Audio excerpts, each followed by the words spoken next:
खुदावंद हमें याद फरमाता है और हमें बरकत अता करेगा। वो इस्राएल के घराने को बरकत देगा, वो हारून के घराने को बरकत देगा। क्या छोटे क्या बड़े, वो खुदावंद से डरने वालों को बरकत देगा।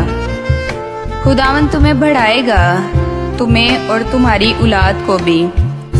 तुम खुदावंद की तरफ से मुबारक हो, जिसने आसमान और ज़मीन को बनाया।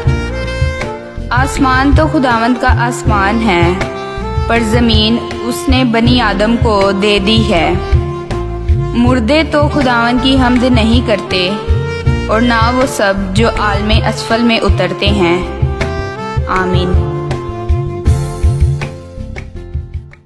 जदों ले आयो नू तक रह गया ना कोई शक, खा खा के ठोकरा गया सी मैं अक। जाके दरियो दे वेखिया मैं गूंगे बोल दे, एवें तां नी लोकी